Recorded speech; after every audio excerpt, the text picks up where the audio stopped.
तो जय श्री राम मेरे भाइयों, कैसे हैं आप सब। एक बार आपका फिर से स्वागत है। तो अगर आप बीएसटीसी 2025 निकालना चाहते हैं तो ये वीडियो आपके लिए बहुत इंपॉर्टेंट है। इसको सीरियस लेना और एंड तक देखना।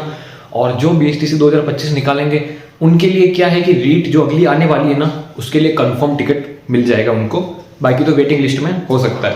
तो सबसे पहले जो ये स्ट्रेटेजी है बीएसटीसी 2025 के लिए और मेरी क्या स्ट्रेटेजी थी, उस पर मैं क्या है 2 वीडियोस पहले से बना चुका हूँ। उस पर कुछ अच्छे कमेंट्स भी आए थे, कुछ डाउट्स भी आए थे। तो आपको भी कुछ डाउट्स हो तो आप पहले वाली इस वीडियो देख लेना, उसमें सब क्लियर है। मेरे बारे में कुछ डाउट हो तो मेरे 507 नंबर आए थे, ठीक है। उस वीडियो में मैंने बताया भी था दोनों वीडियो में पहले, और मैंने उन दोनों वीडियो में एक स्ट्रेटेजी जोड़ दिया था कि जो ओल्ड पेपर्स है वो देखना, पुराने 10 सालों के बीएसटीसी का ओल्ड पेपर देखना, जरूर देखना। ये मैं इसलिए कह रहा हूं क्योंकि क्या है ना, जब आप पुराने ओल्ड पेपर देखोगे ना 10 साल के, तो जो आपका जो माइंड में एक पैटर्न बनेगा, कॉन्सेप्ट क्लियर होगा कि आपका पेपर कैसा आएगा, ठीक है। क्योंकि मोस्टली जो बीएसटीसी का एग्जाम देते हैं उनके लिए कंपटीशन एग्जाम क्या होता है, फर्स्ट टाइम होता है।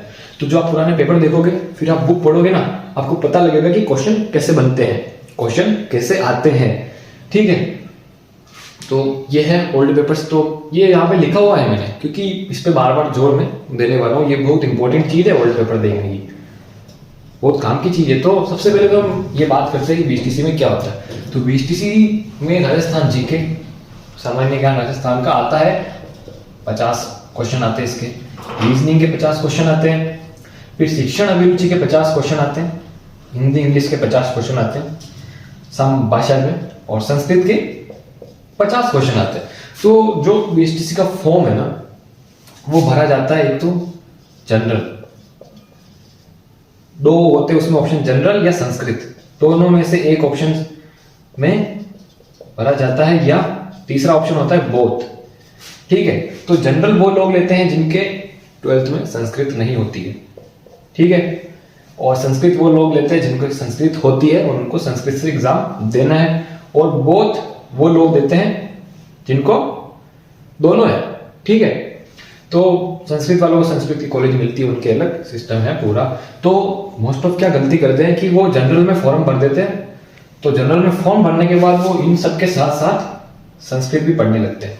तो अगर आपने जनरल में फॉर्म भरा है तो आपको संस्कृत पढ़ने की जरूरत नहीं है। अगर आपने संस्कृत में फॉर्म भरा है तो आपको हिंदी इंग्लिश पढ़ने की जरूरत नहीं है। और अगर आपने बौद्ध में फॉर्म भरा है तो आप कहोगे भाई बौद्ध में फॉर्म भरा है, तो डरो मत यार। आपने अगर बौद्ध में फॉर्म भरा है ना, तो आपको दोनों में से एक पढ़ने की जरूरत है, ठीक है। तो ये कॉन्सेप्ट क्लियर हो गया, क्योंकि 50 ये 50 ये 50 ये 50 इन दोनों में से ऑप्शनल में से एक हो जाता है। टोटल 200 नंबर का 200 क्वेश्चन आते हैं, और 3 नंबर का एक क्वेश्चन होता है, 600 नंबर का एक पेपर आता है। तो ये तो आपके सामने मैंने एक पैटर्न क्लियर कर दिया बीएसटीसी का पूरा। फिर अब करते हैं इसको सब्जेक्ट्स को कवर कैसे करेंगे। तो देखो, सबसे पहले तो बहुत से भाई लोगों के क्या है, 12th बोर्ड के एग्जाम आ रहे होंगे, शायद 10 मार्च से चालू है। तो उनको तो अभी फिलहाल क्या है कि बोर्ड के एग्जाम पे ही ध्यान देना है। फिर पर बोर्ड के एग्जाम होते ही आप इन पे ध्यान दे दोगे ना, तो बढ़िया है। एंड सबसे बड़ी बात तो मैं ये कहना चाहूंगा कि जो बुक है वो न्यू ही लेना। क्या लोगे, न्यू बुक ही लेनी है आपको, ठीक है। और कहीं से ओल्ड बुक मिल जाए, किसी के पास हो, किसी ने एग्जाम दिया हो, तो वो भी ले लेना, सोने पे सुहागा हो जाएगा, वो तो अच्छी बात होगी। पर क्या है, देखो न्यू बुक में ये तीनों तो सेम ही होंगे, ठीक है। ये क्या होंगे, सेम, ये तो चेंज हुए ही नहीं। राजस्थान में भी क्या है, जीके में जियोग्राफी भूगोल चेंज हुआ है, और क्या चेंज हुआ है, और जो है राजव्यवस्था मंत्री वो चेंज हुए। पर आपको क्या करना है, न्यू बुक लेंगे। क्या लोगे, न्यू बुक लोगे ही। और देखो, सबसे बड़ी स्ट्रेटेजी तो कोई भी एग्जाम हो ना, सबसे बड़ी स्ट्रेटेजी होती है मेहनत, ठीक है। जो मेहनत करेगा उसके लिए वो है ही है, वो तो निकलेगा ही, ठीक है। अभी भी मैं कोचिंग करने की जरूरत हो तो कोचिंग करो, ठीक है। पर ये आपको बताऊंगा ना कि आपको कोचिंग करने की जरूरत है या नहीं, और ये आपको कब पता लगेगा, जब आप पुराने पेपर्स देखोगे और फिर पढ़ोगे, फिर आपको अपना लेवल पता लगेगा। तब आपको पता लगेगा कि आपको कोचिंग करने की जरूरत है, या टेस्ट सीरीज खरीदने की जरूरत है, या और कुछ करने की जरूरत है या नहीं है। तो इसलिए आपको कोचिंग करने की जरूरत हो तो भी करना, ठीक है। टेस्ट सीरीज खरीदने की जरूरत हो तो भी खरीदना, क्योंकि in the end result matter करता है। और क्या होता है, कॉलेज मिलना मैटर करता है इस बीएसटीसी के एग्जाम में। चाहे आपके 507 आए या आपके 450 आए, कितने भी नंबर आए, ठीक है। कोई मेडल देने वाला नहीं है आपको सिर्फ क्या है, 450 कितने भी नंबर आए आपको सिर्फ कॉलेज मिलनी चाहिए। कहाँ से कवर अप करने हैं, थोड़ा सा आइडिया देते। तो देखो, राजस्थान जीके हो सकता है आपके लिए न्यू हो, पर आप जब राजस्थान जीके पढ़ोगे, पढ़ने में मजा आएगा। तो क्या है, कोई टॉपिक समझ में नहीं आए ना, कोई टॉपिक आपको हार्ड लगे, तो एक यूट्यूब चैनल है GGD, आप जानते ही होंगे, गौरव ज्ञानधारा, गौरव सर बहुत अच्छा पढ़ाते हैं, इतना अच्छा कंटेंट पढ़ाते हैं ना कि आप जो है राजस्थान जीके से हुकअप हो जाओगे, मतलब आनंद आने लगेगा आपको, पढ़ने में मजा आने लगेगा। तो अब आप देखो, आपने ओल्ड पेपर देखे सबसे पहले, ठीक है, अब आपको पता ही है कि क्वेश्चन तो कैसे आएंगे। फिर आपने क्या पढ़ा, बुक से राजस्थान जीके पढ़ा, ठीक है, जो भी आपकी बुक होगी। फिर आपने बुक में से पढ़ने के बाद यूट्यूब से उसका क्लेरिफिकेशन और ले ली, उसकी क्लासें और ले ली। यूट्यूब पे एक टॉपिक सर्च करोगे ना राजस्थान जीके की, आपको कितनी सैकड़ों वीडियो मिलेगी, कोई से भी देख लेना, ठीक है, सब आपको मिलेगा। बस आपको क्या है, ढूंढने की जरूरत है, पहाड़ खोदने की जरूरत है। फिर आपने बुक से पढ़ा, यूट्यूब से और वीडियो देख लिए और नोट्स दिए और नोट्स बना लिए और फोटोज देखे, फिर आप वापिस आप क्या होगे, ओल्ड पेपर्स की तरफ वापिस जाओगे, ठीक है। फिर अगर आपको कहीं से टेस्ट सीरीज मिल जाती है, फ्री में मिलती है, ठीक है, टेक्स्ट बुक ऐप में भी मिलती है, BTC की फ्री सीरीज वहां पे मिलती है, वहां पे भी आपने एक बार वो टेस्ट दे दिया। तो इन चारों पड़ावों से गुजरना मुश्किल है, मेहनत का काम लगेगा, आपको टाइम देना पड़ेगा, आपको मेहनत करनी पड़ेगी। पर क्या इन चारों से गुजरने के बाद आपकी जीके कमजोर रहेगी क्या, रहेगी क्या, बताओ, ठीक है। तो टाइम मैनेजमेंट बताता हूँ मैं कैसे करता था टाइम मैनेजमेंट। तो जिससे ही क्या हुआ था, 1 महीने पहले की बात है BTC की, तो क्या मैं लाइब्रेरी जाता था, क्योंकि घर पे पढ़ना बहुत मुश्किल होता है, घर के माहौल में नहीं पढ़ सकते हो आप। अगर आप कहीं रूम लेके रह रहे हो अकेले तो पढ़ सकते हो, ठीक है, बाकी आप लाइब्रेरी ज्वाइन कर लो। तो मैं जाता था 9 बजे लाइब्रेरी, और मेरा क्या स्ट्रेटेजी रहती थी पढ़ने की कि मैं 1 घंटे पढ़ता था और 10 मिनट का ब्रेक लेता था, बिल्कुल, चाहे मैं 1 घंटे से 1 घंटा 10 मिनट पढ़ लूँ या 1.5 घंटे पढ़ लेता था, जहां तक होता था, पर इससे कम तो नहीं था। पर मैं जो ब्रेक लेता था ना, वो 10 मिनट का फिक्स था, 10 मिनट से 1 मिनट भी ज्यादा ब्रेक नहीं लेता था, डिसिप्लिन रखता था। और 10 मिनट का ब्रेक में करता था, मैं फोन में गेम है ऑफलाइन बाइक वाला, वो मैं गेम खेलता था, मेरा माइंड फ्रेश हो जाता था। इसलिए बीच में ब्रेक लें, पानी पिए, पढ़ेंगे और वापिस से क्या करें, प्रोसेस में घुस जाए, ठीक है ना। तो ये राजस्थान जीके का मैंने बताया आपको, और भी आपकी कोई स्ट्रेटेजी तो आपके हिसाब से कर सकते हो, ये मैं आपके साथ शेयर कर रहा हूँ, ठीक है। तो अब आते हैं रीजनिंग पे। ये मैं मिटा, रीजनिंग में क्या करना है, आपको एक न्यू कॉपी बनाना, क्या करोगे, न्यू कॉपी बनाओगे, हाँ न्यू ही बनाओगे, ठीक है, रफ ले लेना, मतलब एक कॉपी बनाओगे जिसमें पेज खाली हो। तो अब रीजनिंग आप बुक में पढ़ोगे, बुक से देखोगे, और रीजनिंग की न्यू कॉपी में क्या करोगे, प्रैक्टिस करोगे। प्रैक्टिस करने के बाद आपने ओल्ड पेपर तो पहले पढ़े ही हैं, अब उन ओल्ड पेपर पे वापस जाओगे, खुद से सॉल्व करोगे। फिर अगर आपको कोई टेस्ट सीरीज मिल जाती है, कहीं पे फ्री में मिलती है, बहुत जगह ढूंढने वाला चाहिए, ठीक है, टेक्स्ट बुक ऐप में भी मिलती है BTC की। तो अब वापस आप टेस्ट सीरीज पे गए, तो क्या किया आपने, रीजनिंग आपने खुद से पढ़ी, न्यू कॉपी में प्रैक्टिस करी आराम से मन लगा के। फिर आप ओल्ड पेपर्स पे गए, जहां पहले गए थे उनको भी सॉल्व किया, फिर वापस आप टेस्ट सीरीज पे गए। तो अब क्या आपकी रीजनिंग कमजोर रहेगी। और देखो रीजनिंग में गलती क्या करते हैं कि जैसे कि मैंने देखा है, जो बहुत से जो पढ़ते हैं मेरे भाई, वो क्या करते हैं कि हार्ड टॉपिक होते हैं ना, वो स्किप कर देते हैं। जैसे कि एक क्लॉक का टॉपिक है, क्लॉक टेस्ट, इसमें फॉर्मूलाज ज्यादा है थोड़े, तो टाइम वाइम क्या है वो ढूंढना पड़ता है। तो आप ये स्किप मत करना। क्या ऐसे कोई आएंगे ना क्लॉक टेस्ट, स्किप नहीं करोगे आप, क्या करोगे, यूट्यूब पे जाके सर्च करोगे। यूट्यूब पे सर्च करते ही क्या होगा, आपके सामने सैकड़ों वीडियो आएंगे, सैकड़ों वीडियो में से जो वीडियो आपको समझ में, कोई ना कोई तो आपको समझ में आएगी, दिल पे लगेगी, आपको अंदर से समझ में आएगा। आप फिर कमेंट करोगे, वाह सर क्या समझा है। उस वीडियो को आप जाके देखोगे, पर स्किप नहीं करोगे, क्योंकि देखो सिंपल क्वेश्चन तो सब सही करेंगे ना आपको तो। और अगर आप सिंपल क्वेश्चन तो आपको सही करने ही है, जो सब सही करे वो तो आपको सही करने, पर अगर ये हार्ड क्वेश्चन भी आप सही कर दोगे ना, तभी तो जाके आप उनसे ज्यादा नंबर लाओगे। फैक्ट है, सच है। तो इसलिए क्या करोगे, रीजनिंग में आप बुक से पढ़ा, न्यू कॉपी में किया, प्रैक्टिस किया, उसको समझा, और उसी टाइम अगर आपको वीडियोस देखनी पड़े तो वीडियो से देख के भी समझा, ठीक है। मेरा मतलब यहाँ पे आप यूट्यूब की सहायता भी लेनी है, आपको यूट्यूब की सहायता सब टॉपिक में लेनी है भाई, क्योंकि यूट्यूब पे बहुत ज्ञान का भंडार है भाई, है ना। फिर आपको जो टॉपिक मुश्किल लगे वो स्किप नहीं करने हैं। फिर आप ओल्ड पेपर्स पे गए, सॉल्यूशन किए पुराने 10 साल के पेपर्स में, फिर वापस आप टेस्ट सीरीज पे आए, कहीं से मिल गई फ्री में, तो समझ रहे हो ना, ठीक है। तो ये था रीजनिंग का। अब आते हैं शिक्षण अभिरुचि। तो अब आते हैं हम शिक्षण अभिरुचि पे।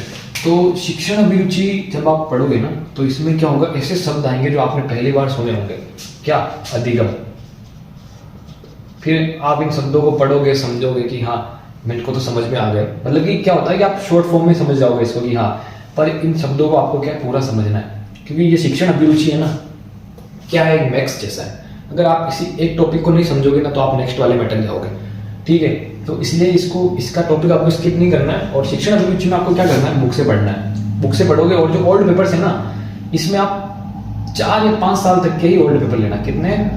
4 साल तक के ओल्ड पेपर, क्योंकि इससे ज़्यादा आप कंफ्यूज हो जाओगे।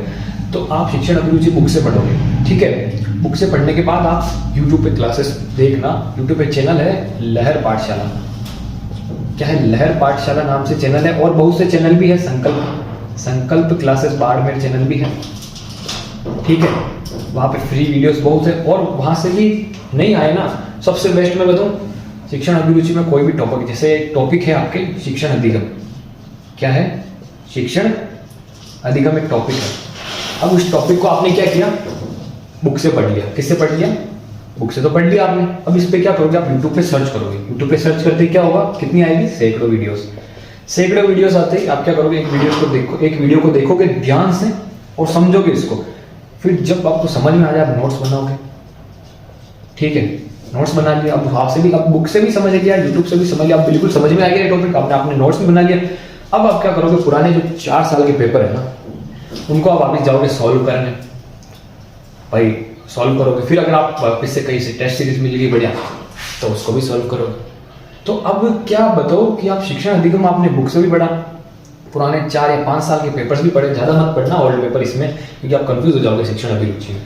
फिर पढ़ा, फिर आपने बुक से पढ़ा, फिर आपने क्या किया कि शिक्षण अधिगम टॉपिक्स जो है टॉपिक वाइज यूट्यूब पे सर्च करके अच्छी वीडियोस देख के जो आपको समझ में आई, उसमें से आपने नोट्स भी बना लिए, ठीक है। और नोट्स बनाने के बाद आपने ओल्ड पेपर से फिर से उसकी प्रैक्टिस कर ली। फिर आपने एक टेस्ट सीरीज से फिर से प्रैक्टिस कर ली। अगर मिल जाए तो फ्री में मिल जाती है वो, है ना, टेक्स्ट बुक ऐप में बहुत सी जगह मिलती है फ्री में, टेलीग्राम चैनल पे ढूंढने वाला चाहिए। तो अब बताओ कि आप शिक्षण अभिरुचि आपकी कमजोर होगी। और अगर आप 2023 का पेपर देखोगे तो वहां पे थोड़ा सा क्या है कि इनके जो साइकोलॉजी मनोवैज्ञानिक होते हैं ना, उनके बारे में पूछा गया। तो वो टॉपिक्स भी आप, इसमें क्या होता है, मनोवैज्ञानिक के टॉपिक्स है कुछ, कि किसने किस पे परीक्षण किया, पावलोव ने, कौन सा मनोवैज्ञानिक सब किससे बनाया, ऐसे बनाया। तो वो सब भी आए थे, वो सब भी आपको क्या यूट्यूब में मिल जाएंगे। तो ऐसे आपका शिक्षण अभिरुचि भी कवर हो जाएगा, ठीक है। फिर आप बताओ कि आपकी शिक्षण अभिरुचि रह सकती है क्या? मतलब एक आपको तरीके से और मेहनत के साथ पढ़ोगे ना, मतलब बीएसटीसी तक आपको जो एग्जाम है ना बीएसटीसी का, तब तक आपको मेहनत करनी है।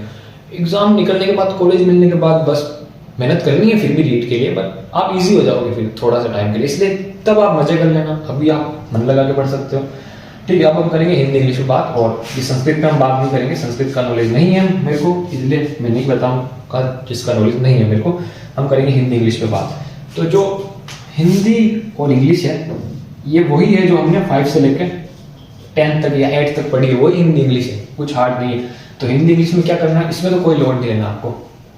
बुक से पढ़ोगे, बुक से पढ़ने के बाद जो टॉपिक आपको, चलो कोई टॉपिक है आपको समझ में नहीं आता इंग्लिश में, कंजक्शन, एडजेक्टिव, एडवर्ब्स कोई समझ में नहीं आता, तो क्या करोगे, यूट्यूब पे सर्च करोगे।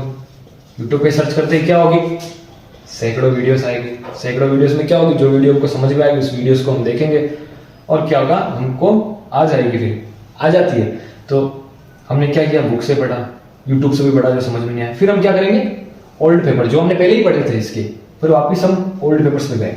इसमें तो आपको 10 साल के ओल्ड पेपर्स पे जाना है, इसमें भी जाना है, रीजनिंग में, राज जीके में तो क्या है, आप जाना, पर जो भूगोल है ना उससे कंफ्यूज मत होना, क्योंकि जो भूगोल वो चेंज हुआ, उससे कंफ्यूज मत होना ध्यान से। और शिक्षण अभिरुचि में आपको 4 साल तक ही जाना, ठीक है। फिर आप, तो अब हिंदी इंग्लिश आपने बुक से भी पढ़ी, 5-10 से चलो वैसे भी पढ़ ली, मान लिया आपके पास टाइम बच गया, फिर आपने यूट्यूब से भी देख लिया, फिर आप ओल्ड पेपर से भी गए, तो अब क्या आपकी हिंदी इंग्लिश रह पाएगी क्या? तो ये एक स्ट्रेटेजी थी, मैं आपके सामने मैंने शेयर करी है। ये सेल्फ स्टडी जो कर रहे हैं उनके लिए ज़्यादा फायदेमंद होगी, क्योंकि कोचिंग वालों को तो क्या है, अब ये पूरी स्ट्रेटेजी थी, तो आप अपने हिसाब से भी स्ट्रेटेजी ले सकते हो। बट मैं तो आपको एक, क्या है, मैं जो जिस जगह पे आप जाना चाहते हो ना, आप इस प्लेस पे जाना चाहते हो, किस प्लेस पे, इस प्लेस पे, तो इस प्लेस पे मैं जा चुका हूँ, तो आप यूँ लोगे कि हाँ वहाँ पे जाना ईजी है, ये है, ऐसा नहीं है। क्योंकि अब क्या है, लड़कों की कट ऑफ तो हर साल 5-10 नंबर बढ़ती है ये, और अब लड़कियों की क्या है, 3rd ग्रेड में घोषणा हो चुकी है 50% आरक्षण की, तो उनकी कट ऑफ और बढ़ने वाली है, ठीक है। तो अगर आप कोचिंग करोगे तो ठीक है, कोचिंग वालों से वहाँ से मिलेगा, पर अगर आप कोचिंग नहीं करोगे, सेल्फ स्टडी करोगे, तो देखो क्या होता है कि कोई भी एग्जाम, अगर बीएसटीसी की आप तैयारी कर रहे हो, कोई भी एग्जाम, तो आपको क्या है कि ना तो अंडर कॉन्फिडेंस होना होता है, ना ओवर कॉन्फिडेंस होना है, आपको मेंटेन रखना है। और देखो आपको 12 घंटे पढ़ने की मैं कह रहा हूँ, आपको लगेगा कि यार ये तो इम्पॉसिबल है, पर देखो 12 के 12 घंटे नहीं पढ़ना है, समझ रहे हो आप, 12 घंटे तक पढ़ना है, 12 के 12 घंटे नहीं पढ़ना, 12 घंटे तक पढ़ना। मैंने क्या कहा था, मैं 1 घंटे पढ़ता था, 10 मिनट का ब्रेक लेता था। वैसे आप भी 1 घंटे पढ़ो, 1.5 घंटे पढ़ो, ब्रेक लो, और एक क्या है फ्लो रखो और पढ़ो, अपना टाइम टेबल बनाओ और उस टाइम टेबल के हिसाब से चलो, सिर्फ किसी एग्जाम तक। फिर कॉलेज मिलने के बाद तो रीट की तैयारी तो करनी है, पर जब कॉलेज मिलेगा तभी तो आप रीट की तैयारी करोगे। और लड़कियों की जो कट ऑफ है वो 10 नंबर से बढ़ेगी इस बार, ठीक है, और लड़कों की तो 10 नंबर से बढ़ेगी, और नहीं बढ़ेगी ना लड़कों की तो घटेगी तो बिल्कुल नहीं है, गारंटी है मेरी। तो बस आई होप कि आप समझ पाए होंगे कि सबसे बढ़िया स्ट्रेटेजी मेहनत ही है, पर ये आपको एक वे बताया मैंने कि यहाँ पे आपको जाने का एक रास्ता बताया मैंने और आपको ये बताया है। तो आई होप कि आप समझ पाए हो, और कुछ कमी रह गई हो तो माफ़ करना आपके भाई को। एंड बस यही